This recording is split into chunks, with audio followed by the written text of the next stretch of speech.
doctor. Pues bienvenidos a todos en esta sesión de este mes, en la cual pues tenemos nuestra sesión de Cultivando Salud, en la cual pues estamos vestidos de gala, puesto que el doctor Federico Reyes Gómez Yata es un médico otorrinolaringólogo que tiene la especialidad por parte del Hospital 20 de Noviembre. Él va a estar con nosotros hablándonos sobre un tema muy interesante, sobre todo porque no sé si se han notado que en los últimos tiempos estos cambios climáticos nos han puesto en el panorama unos cuadros clínicos respiratorios muy característicos, en donde obviamente también viene el tema alérgico, componentes alérgicos, componentes infecciosos, y pues no son los cuadros que estábamos acostumbrados a tratar, ¿no? Entonces, por eso se me hizo muy oportuna la participación de nuestro amigo doctor Federico Reyes Gómez Yata, a quien le doy la más cordial bienvenida. Y doctor, pues adelante, creo que ya puede compartir su pantalla. Ok, déjame intentar aquí hacer aquí está, cambio climático.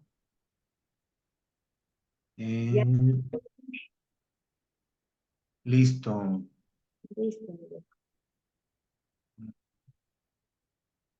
Ahí está. Bueno, muy buenas tardes a todos. Para mí es un gusto poder platicar con ustedes de este tema tan apasionante para todos los que nos dedicamos a las vías respiratorias. Yo tengo muchos enfermos que están sufriendo de sus vías respiratorias por las erupciones del Popocatépetl, por los incendios forestales, por las obras, por todo lo que está pasando en la ciudad. Les voy a hacer algunas preguntitas y se las voy a contestar. ¿Qué es el cambio climático? Bueno, esto es algo que está aconteciendo por la actividad del ser humano sobre este globo terráqueo. Ya a finales de 1760, que empezó la máquina de vapor de Watts, se inició la revolución industrial y empezaron los seres humanos a aventarle al aire una serie de sustancias.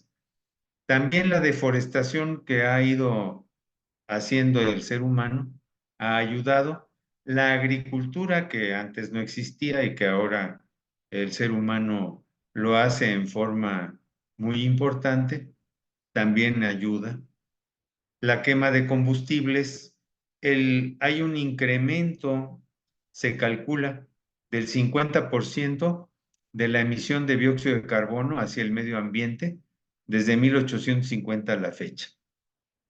Y cada año estamos agregándole 80 millones de seres humanos a los habitantes de este planeta. Hay 16 millones de hectáreas de bosques que desaparecen cada año.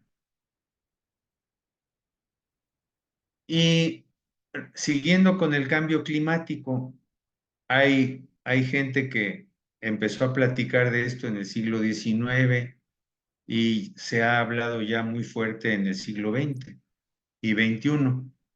Pero en el siglo XVIII, el conde de Buffon dijo, el cambio climático es una realidad. Los seres humanos están cambiando indeleblemente el medio ambiente del planeta.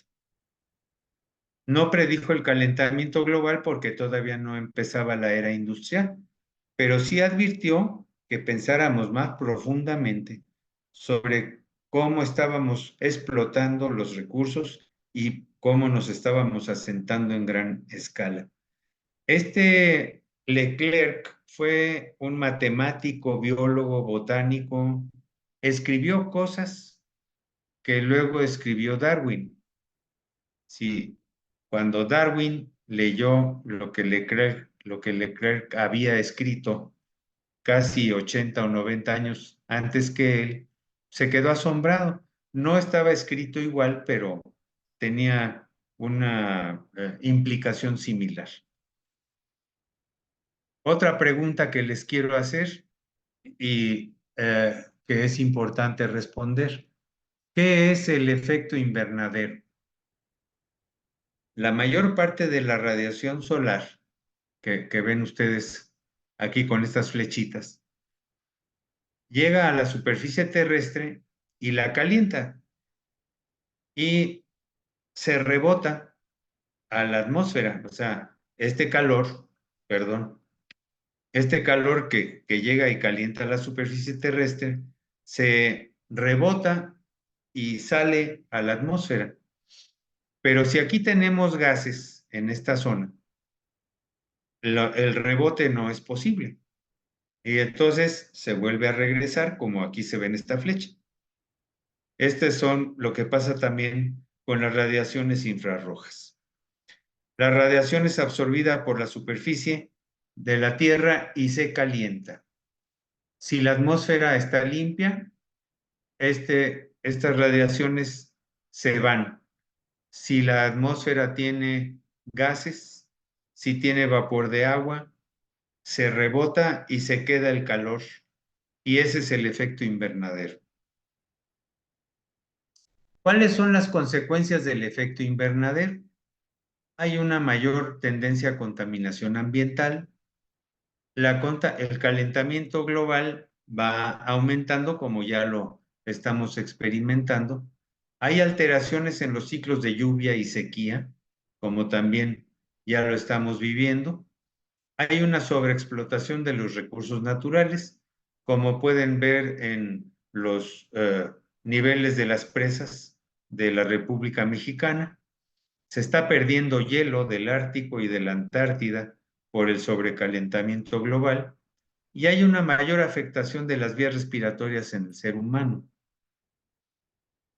Las causas de este efecto invernadero, pues las fábricas industriales, los transportes que usan petróleo, carbón, gas, madera, la agricultura intensiva, el consumo eléctrico, la calefacción, aire acondicionado, la utilización de sprays, reciclaje inadecuado de materiales, alto nivel de desechos y de basura, los incendios, las explosiones, las bombas que están en los países que están en guerra, las erupciones volcánicas, aquí tienen al Popocatépetl haciendo de las suyas.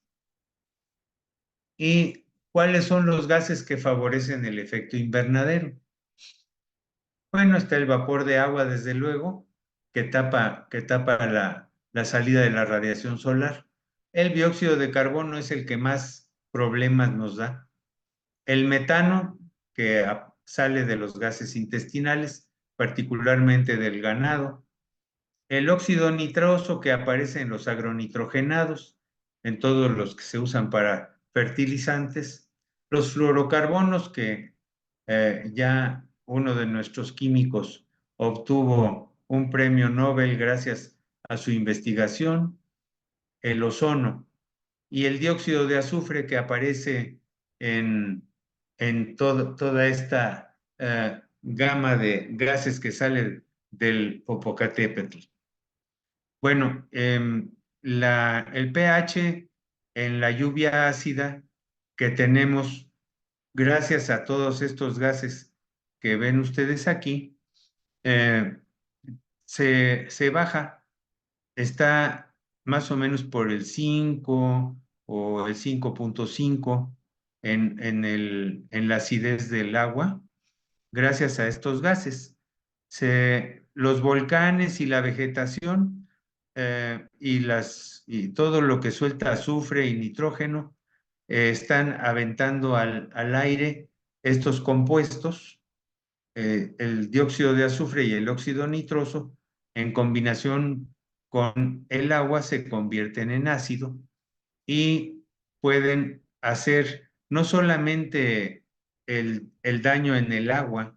Hay veces que no se logran mezclar estos gases con el agua y pueden caer en capas de tipo lluvia seca y que hay un proceso dañino que se llama deposición.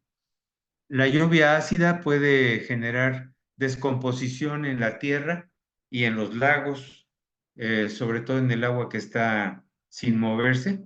Eh, están haciendo daño la lluvia ácida desde hace ya varios años. ¿Cómo afecta el cambio climático al paciente alérgico de vías respiratorias? Este cambio climático está provocando aumentos en la polinización. Se están adelantando los meses de polinización.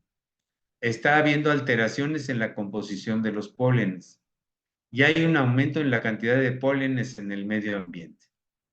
Y el exceso de dióxido de carbono en el aire está provocando una fotosíntesis aumentada para compensar que el dióxido de carbono no está permitiendo la entrada de la radiación del solar adecuadamente, y esto está compensado también por aumento en el tamaño de las flores y de las plantas. ¿Cómo afecta el cambio climático al paciente alérgico de vías respiratorias también? Aquí tienen otro efecto. Hay más polvo, hay más ácaros, aquí los ven ustedes, hay más mohos, y esto produce un desequilibrio en el medio ambiente.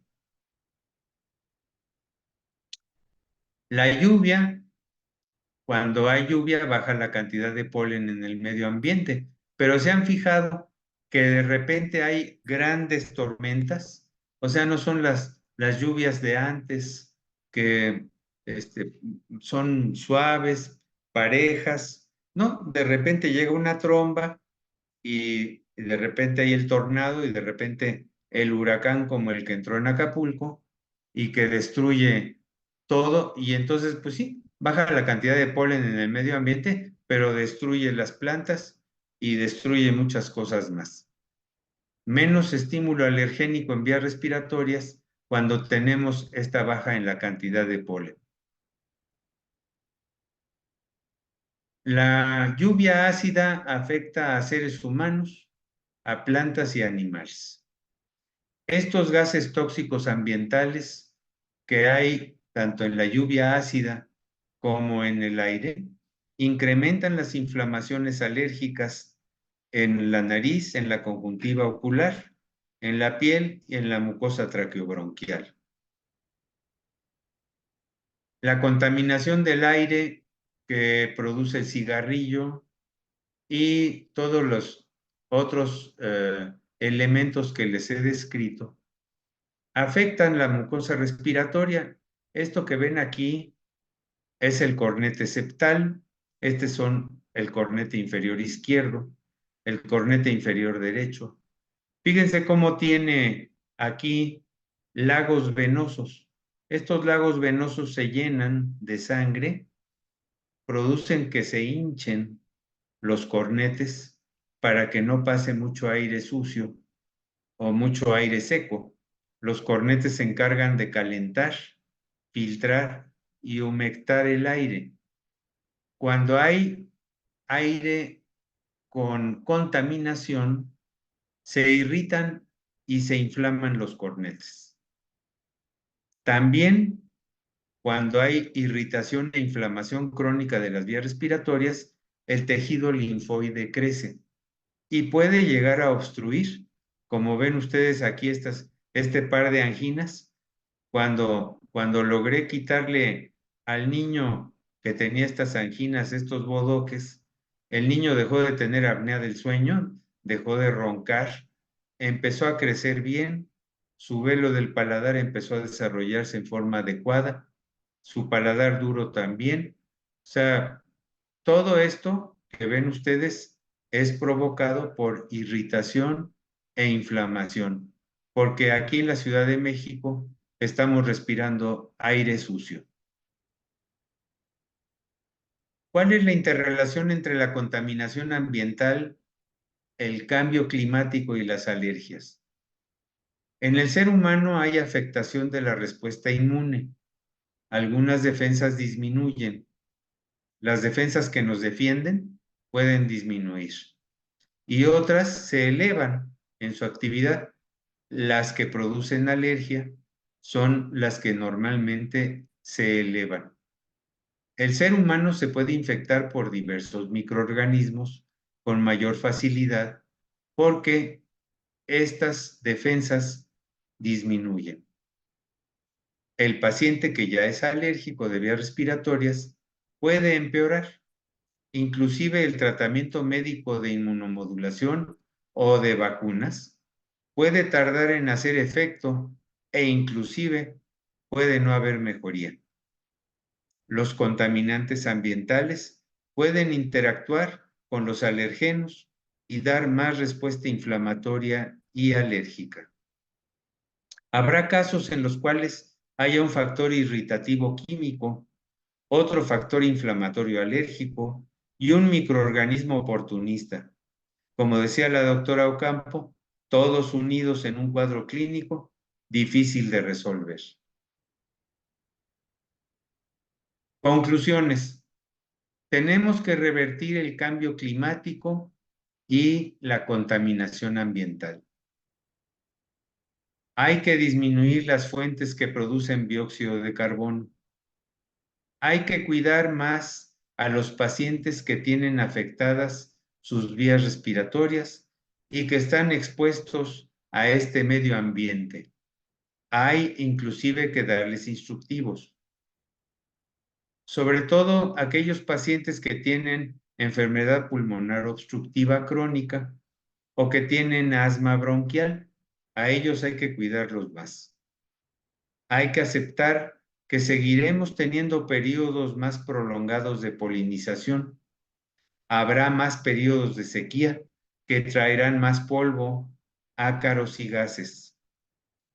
Valorar seriamente dejar de vivir en grandes ciudades e ir a radicar a provincia.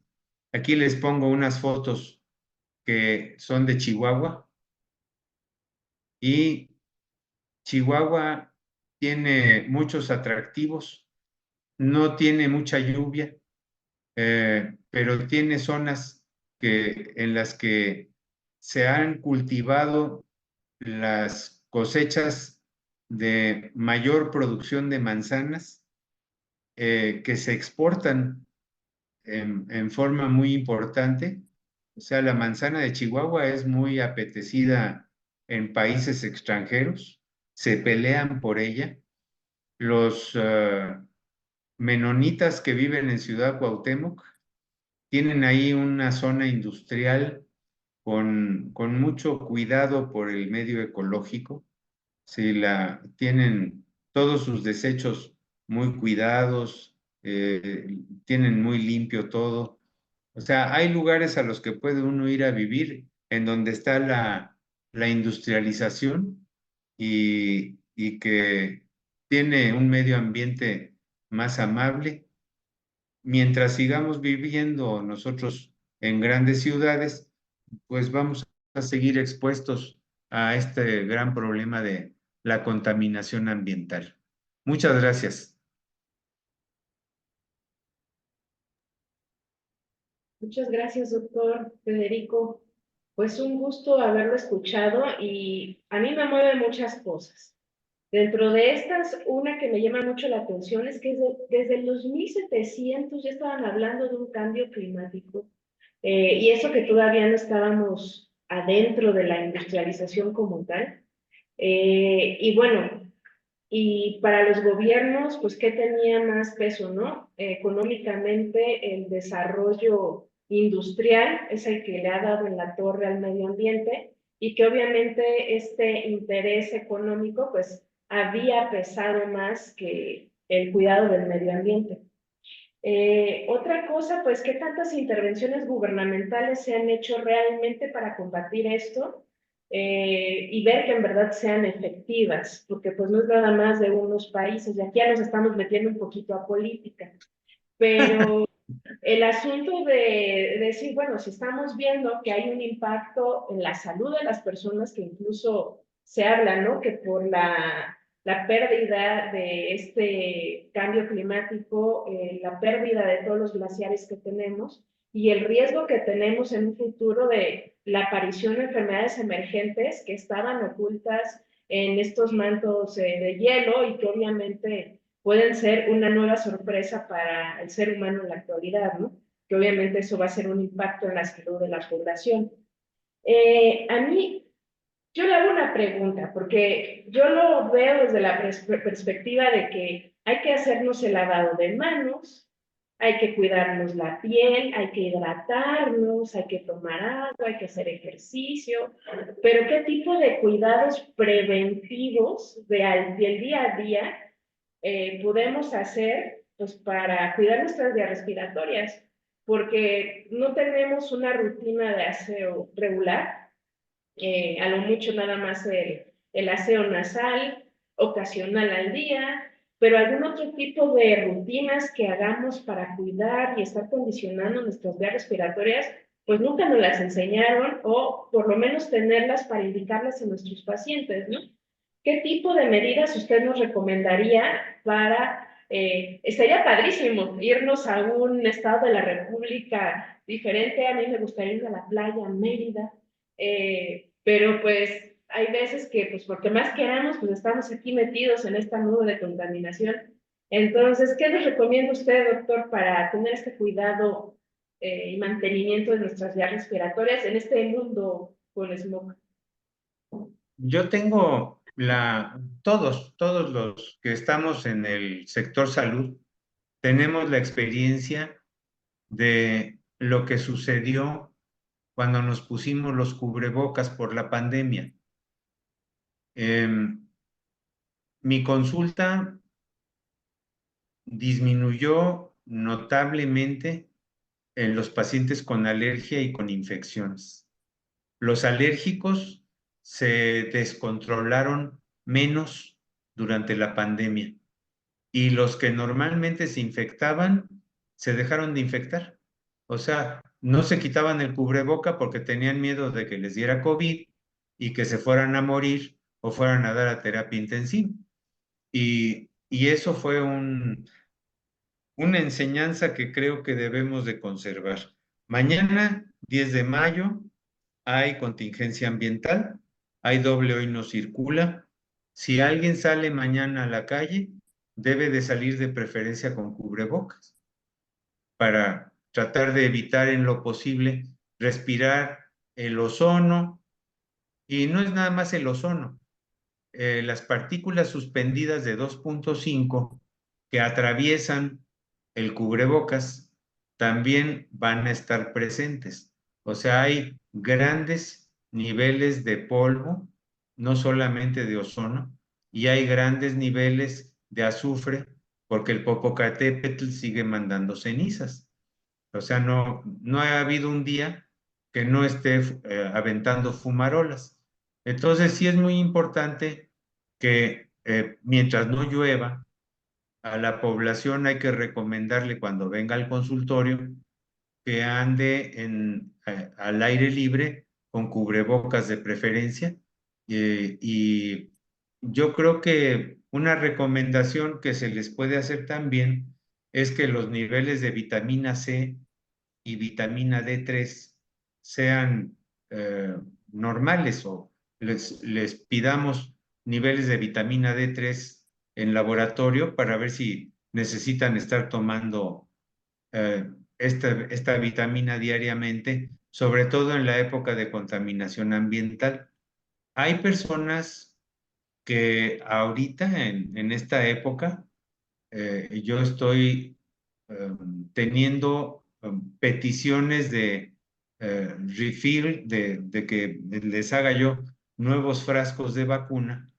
Muchos ya habían dejado de vacunarse porque se habían mejorado, pero ahorita ha estado tan fuerte la contaminación ambiental que la alergia se les volvió a alebrestar y se acordaron de que hay que estarse vacunando.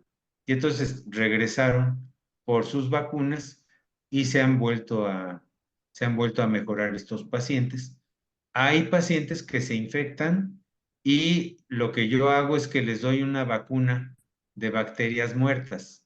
bacterias lisadas. Se puede comprar lisado bacteriano en la farmacia.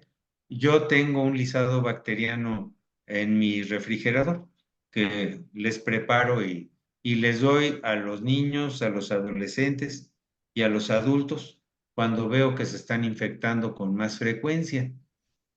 Esas serían las recomendaciones básicas. Los que tienen asma bronquial, pues que tengan sus nebulizaciones con... Hay algunos que están controlados bien por el alergólogo y hay algunos que necesitan estar con, además del alergólogo, ayudados por el neumólogo que les pone su nebulizador, que les pone sus broncodilatadores.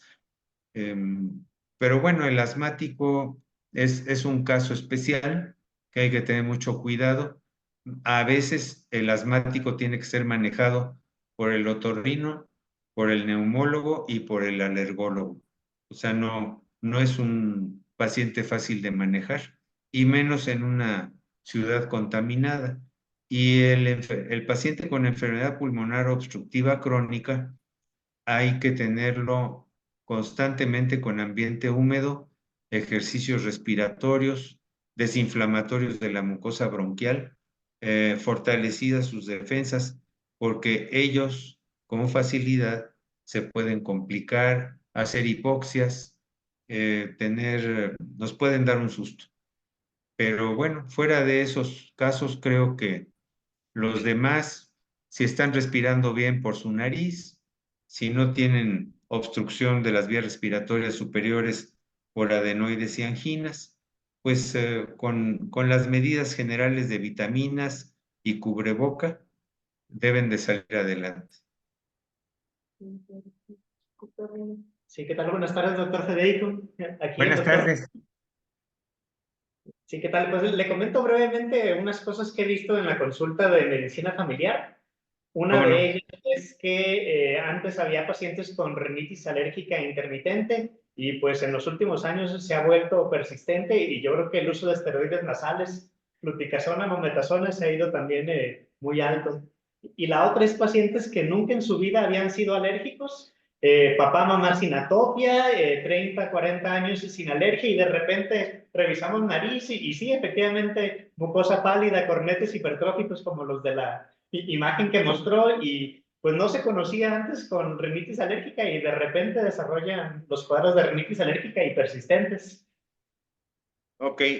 Um, la razón más frecuente por la cual un ser humano que no era alérgico se vuelve alérgico, la tuvimos en la pandemia. Muchos pacientes que tuvieron COVID y que sobrevivieron al COVID se volvieron alérgicos de sus vías respiratorias. ¿Qué pasó? Las proteínas de los microorganismos, porque hubo algunos, es importante que haga yo la aclaración, hubo algunos que tuvieron nada más COVID, pero hubo unos que tuvieron COVID y bacterias. Entonces, las toxinas bacterianas y las toxinas virales son capaces de enloquecer al sistema inmunológico y hacer que las inmunoglobulinas se disparen y los linfocitos T supresores se debiliten y empecemos a tener problemas de alergia. Esos casos, hay veces que con inmunomodulación se pueden estabilizar. Y hay pacientes que necesitan hiposensibilización específica durante un tiempo prolongado para que el linfocito T supresor se vuelva fuerte otra vez y las inmunoglobulinas, sobre todo la E, se baje a un nivel normal. Pero también es importante que sepan que dentro de todo este problema inflamatorio de vías respiratorias, el neurovegetativo, particularmente el parasimpático, enloquece. Y entonces, por eso el ifratropio lo usan los neumólogos para aplacar al parasimpático cuando está en el broncoespasmo, porque el broncoespasmo no se quita tan fácilmente con el salbutamol en algunos casos. Se necesitan anticolinérgicos para bloquear al parasimpático en forma más específica. Y hay veces que se tarda el parasimpático en estabilizar. En la nariz, el parasimpático se manifiesta con la turgencia, la congestión de los cornetes y la obstrucción nasal. Pero bueno, esa es la razón por la que ahorita está habiendo pacientes que no eran alérgicos y que se volvieron alérgicos. Y la otra de por qué hay rinitis estacionales antes y ahorita rinitis perennes, pues lo que pasa es que los periodos de polinización se están alargando. O sea, hay más tiempo de polinización y las narices de nuestros pacientes están respondiendo más meses a esa polinización. Hay pastos que no dejan de polinizar casi en todo el año. Hay algunos pastos que están constantemente polinizando. Y si ese paciente es alérgico al pasto, pues ya se amoló. O sea, necesita vacunarse contra el pasto al cual es alérgico y este tratamiento puede durar entre 12, 18 o hasta 24 meses, dependiendo de la respuesta inmunológica que tenga el paciente con la vacuna. Muchas gracias, doctor. Sí, gracias, Doc. Y otra cosa que me ha tocado ver en cuanto a tratamientos, pacientes que a lo mejor antes con antihistamínicos como la loratadina se controlaban de los cuadros de alergia, dicen, no, es que ahora no me hace ni la loratadina, ni la cetiricina, ni levocetiricina. Y también lo que le comentaba del uso crónico de estos inhaladores de esteroides, fluticasona, egometasona, no sé cuál sea el tiempo máximo que los recomienden. Bueno, en cuanto al tratamiento, no se puede generalizar. Acuérdense que hay muchos de nuestros pacientes son hipertensos. Algunos pueden tener algún tipo de cardiopatía. El uso del antihistamínico con vasoconstrictor, por ejemplo, puede darnos un susto. O sea, hay que manejar esto con mucho cuidado. Hay pacientes en los cuales se pueden usar antihistamínicos de primera generación y hay pacientes en los que se deben de utilizar antihistamínicos de segunda generación, de preferencia la levocetiricina. Y hay algunos que aguantan muy bien la clorfeniramina, sobre todo si tienen un cuadro agudo. Pero sí es muy importante vigilar que no tengamos algún problema cardíaco para darles el antihistamínico o darles el antihistamínico junto con el vasoconstrictor. Hay ahora la industria farmacéutica muy rápidamente ha visto esto que están ustedes platicando y están haciendo combinaciones de antihistamínicos con antileucotrienos. Esto está dando un mejor efecto. El antileucotrieno salió al mercado para controlar asma, sobre todo, pero se ha visto que hay un excelente efecto cuando se mezcla el antihistamínico con el antileucotrieno en la alergia nasal. Se puede combinar el antihistamínico con corticosteroides tomados por lapsos cortos. Si el paciente es diabético, no es conveniente. Si el paciente es hipertenso, tampoco es conveniente. A menos que sea una reacción alérgica muy seria. Entonces, bueno, unos días e inmediatamente, en cuanto sea posible, frenar el tratamiento. En cuanto al uso de la mometasona, la fluticasona, y y la budesonida y todos los que hay de sprays nasales, todos se absorben. Unos se absorben más, otros se absorben menos. ¿Cuánto es más y cuánto es menos? Depende de cómo está la mucosa nasal de cada paciente. Depende de si el tabique está chueco, si tienen un cornete muy grandote de un lado y del otro lado no hay cornetes, si el tabique está perforado. O sea, hay muchas variantes que hacen que la absorción de los sprays pueden variar. Entonces es importante que cada paciente se individualice y decidamos si le damos un mes de tratamiento. Por ejemplo, si tiene una perforación septal y le ponemos mometasona, se van a formar costras de moco que se le van a adherir a la mucosa y va a sangrar. Se puede infectar. Entonces, esos casos no se debe de usar la mometasona más que por periodos pequeños, cuando haya obstrucción importante. Igual con la fluticasona, igual con los otros productos que se utilizan como desinflamatorios tópicos. Yo he visto que hasta para bajar el tamaño de las adenoides, algunos colegas otorrinos están usando la mometasona y la fluticasona. Yo sugiero que sea por periodos de un mes o 2 meses, pero vigilando. Hay que estar vigilando. A algunos de mis pacientes la mometasona les seca la nariz y hay otros pacientes que la fluticasona les pica, les da dolor de cabeza. O sea, cada paciente es distinto. Ustedes tienen que hacer selección de a quién le dan cuál. O sea, si no funciona uno, cámbienselo al otro.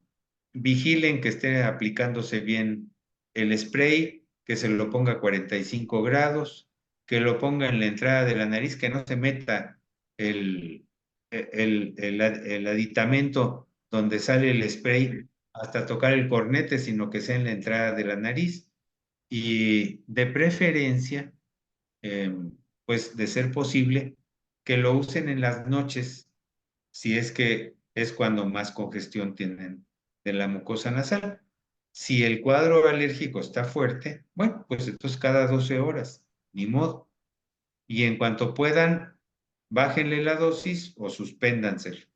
Y hagan ustedes en pacientes que tienen ya en la tercera edad, baja estrogénica, sobre todo en las mujeres, pues que usen lubricantes nasales, que usen de preferencia, yo les recomiendo el Nasarub porque tiene agua con sal y tiene glicerina.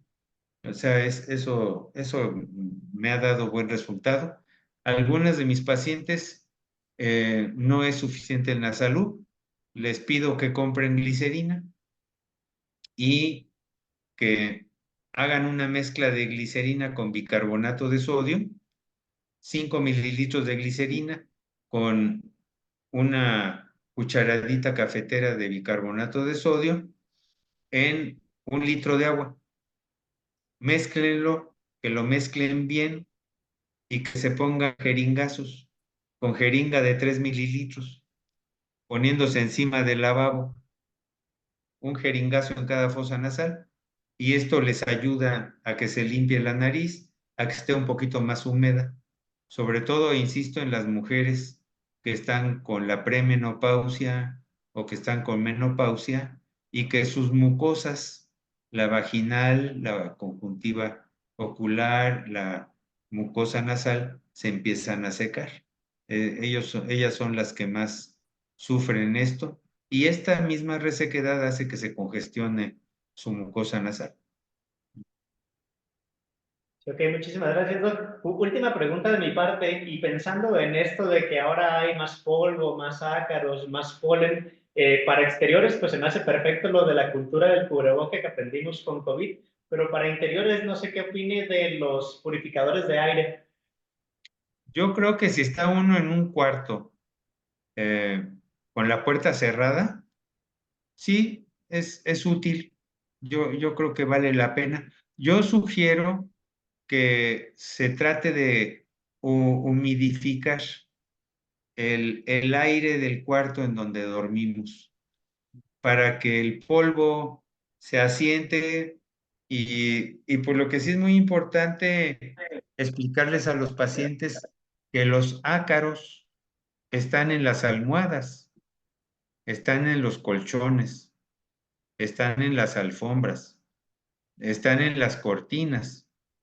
Y aunque pasen la aspiradora, aunque hagan ustedes una super limpieza cada semana y cambien las cubiertas de los colchones y todo, y manden a la tintorería, a los edredones, y de todas formas se van acumulando los ácaros. Si el paciente tiene perro o gato y el perro duerme en la cama o el gato duerme en la cama, con mayor razón va a haber ácaros y va a haber epitelio del perro, epitelio del gato, pelo del perro, pelo del gato, que nos van a provocar alergia nasal. Si es fumador el paciente o la paciente, pues pero va a ser una irritación crónica muy importante. Tengo pacientes que han preferido morirse que dejar de fumar. Entonces, el quitarse el hábito del tabaco es muy difícil, muy difícil. No imposible. Yo fumé 30 años y hace 31 años mi esposa y yo apagamos el último cigarro y llevamos 31 años sin fumar. Y esto nos ha aliviado las vías respiratorias en forma muy importante.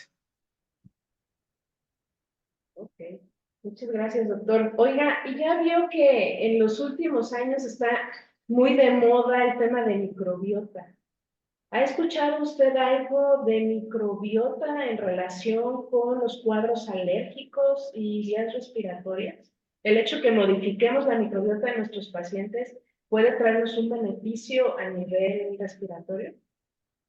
Sí, aquí hay, bueno, otra de las cosas que estoy haciendo es ponerles pequeñas tabletitas con testosterona y estradiol a mis pacientes femeninas que están con el estradiol y la testosterona bajos por menopausia. Y en los hombres les pongo testosterona cuando están en andropausia. Y dentro de lo que yo les pido que estén usando después de cada inserción es que estén tomando probióticos.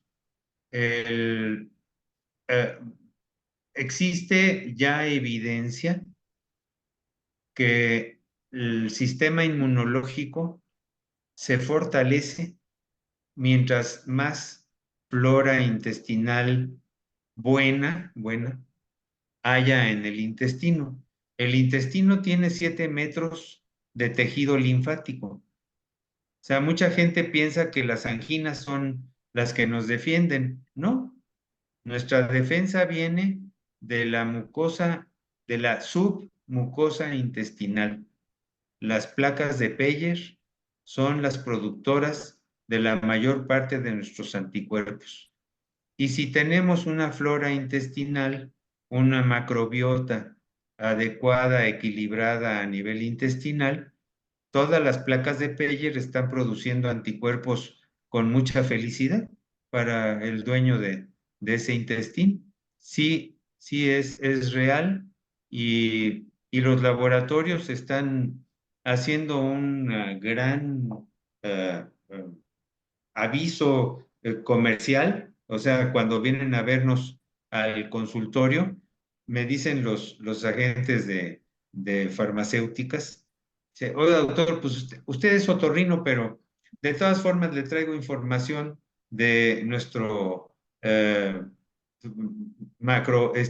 productor de bacilos para una microbiota más correcta a nivel intestinal. Ah, pues muchas gracias, se lo agradezco mucho. Y ya les platico cuál es el que uso yo con mis pacientes, ¿no? Y les explico, le digo, bueno, pues ahora que me traen ustedes esta información, voy a usar también el de ustedes. Vamos a ver cómo se va esto funcionando. ¿No? Sí, gracias, Doc. Y se me ocurrió, por ejemplo, hay pacientes que modifican su alimentación, por ejemplo, empiezan a aumentar la cantidad de verduras, la cantidad de fibra, disminuyen productos ultraprocesados y mejoran los cuadros de alergia. Yo creo que también tiene que ver con el mecanismo de que mejora su microbiota.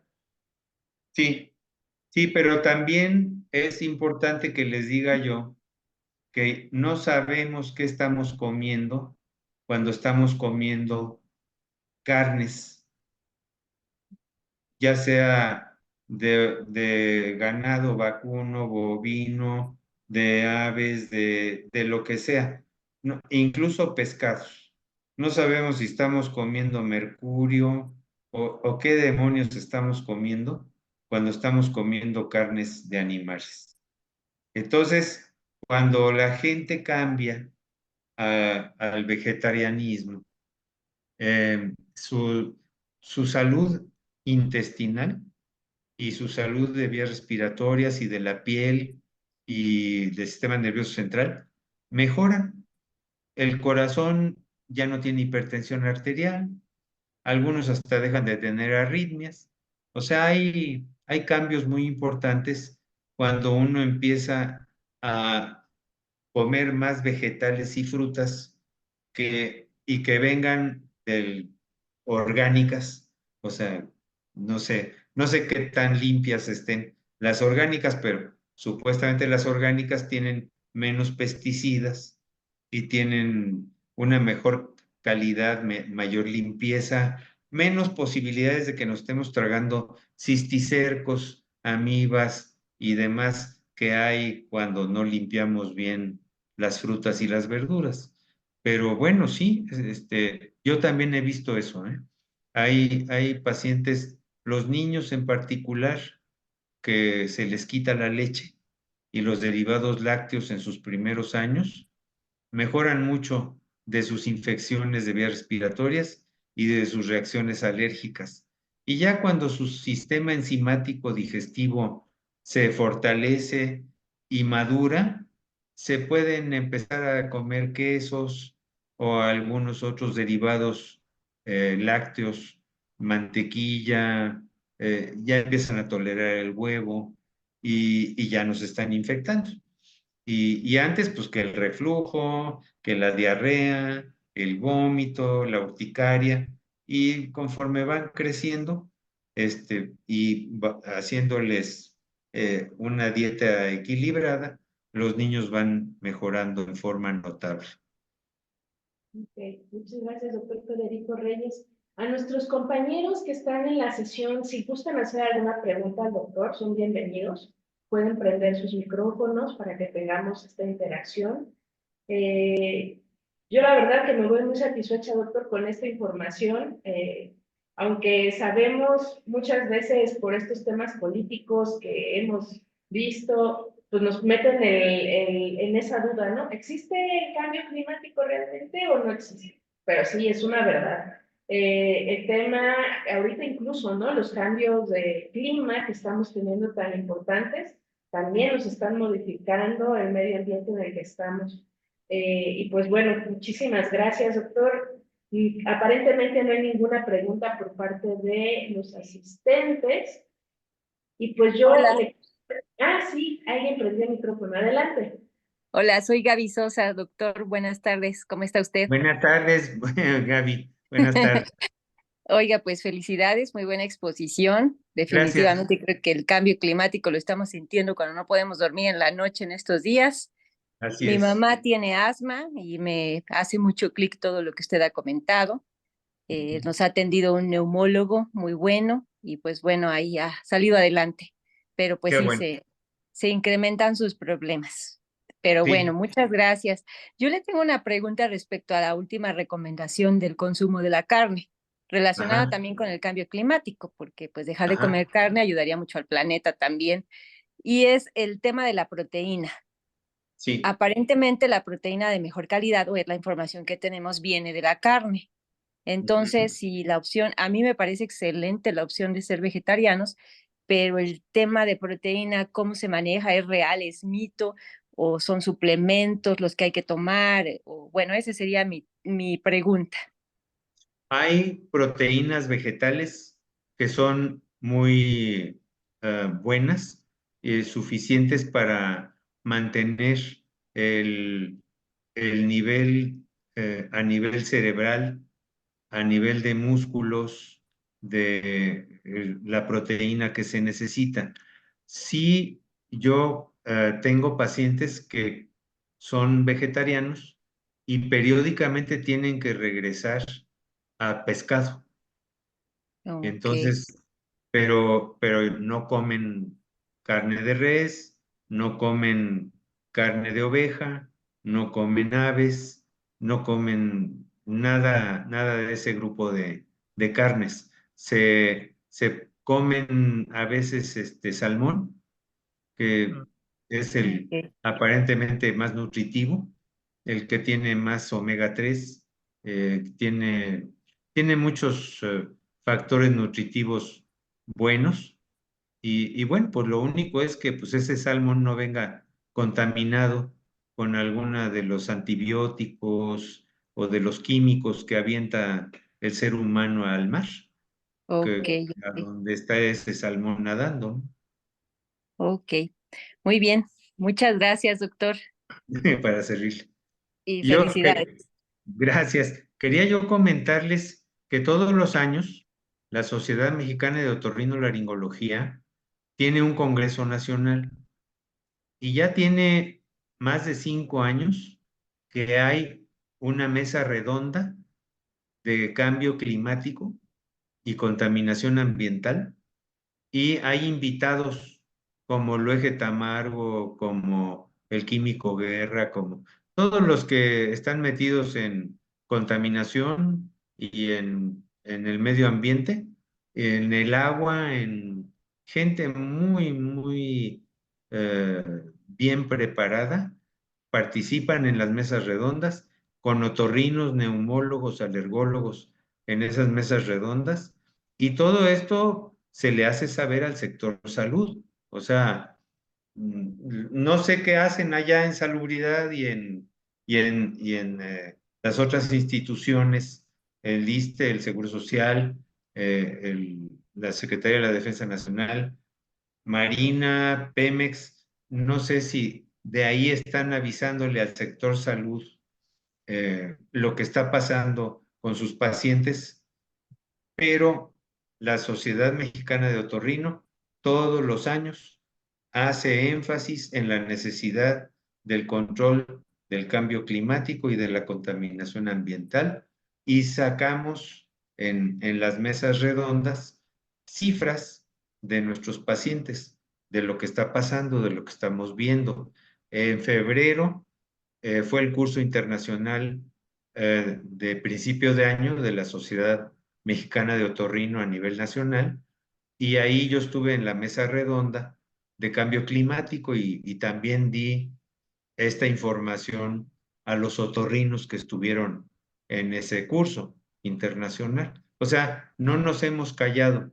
Los otorrinos estamos echando para adelante, gritando en todas las formas, entre nuestros pacientes, los pacientes que trabajan en el gobierno, les estamos pidiendo que vayan y digan lo que está pasando, lo que estamos viendo.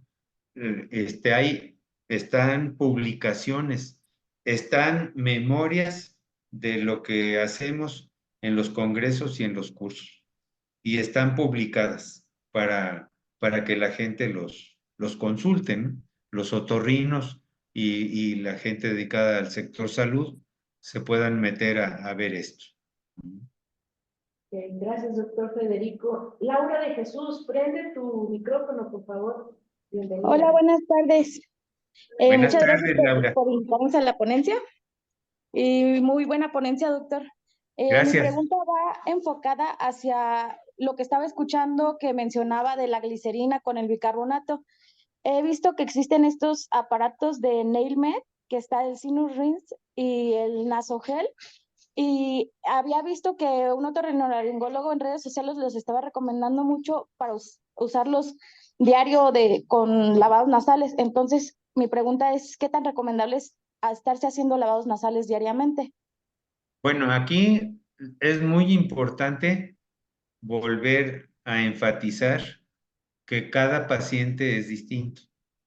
No podemos generalizar el uso de un lavado como el sinus rinse en todos los pacientes. Ah, perdón, hay mucosa nasal que expuesta a la sal se congestiona y se seca. Y 10 minutos después del lavado con el sinus rinse, ya está la nariz tapada y ya no sale moco. Y hay otros que tienen la nariz muy seca, como son las mujeres que están en menopausia y que el sinus rinse les ayuda, pero pues yo le agregaría glicerina al sinus rinse porque si ven la fórmula es agua con sal, igual que el Nasalú, igual que el Esterimar. Lo que pasa es que aquí es hacer que entre más agua a la nariz que lo que el spray del Esterimar o del Nasalú puede lograr. Como tienen el aparatito de plástico con depósito de más mililitros, pues sí entra mucho líquido y tienen ahí la bolsita con las sales para echarle adentro del recipiente. Y entonces yo creo que cada paciente debe de estudiarse. De repente puede quedarse líquido adentro de uno de los senos si el tabique está desviado y se puede infectar. Y entonces a lo mejor en ese paciente no se debe de usar el sinus rinse. Y hay unos que tienen alergia y con el sinus rinse se puede congestionar más la nariz, porque la nariz alérgica es más delicada, no tolera la sal como la nariz normal. Y Ah, también hay que ver si no hay tejido adenoidario atrás de la nariz que pueda impedir la circulación adecuada del sinus rinse, y eso pues solamente en el consultorio. No es fácil poder decir que sí es inocuo, o sea, puede hacer daño el sinus rinse. Depende del paciente. muchas gracias, doctor. Para servirle. Pues gracias, Laura. Y bueno, si no hay otra pregunta, por aquí le agradecemos al doctor Federico, maestro, amigo, colaborador.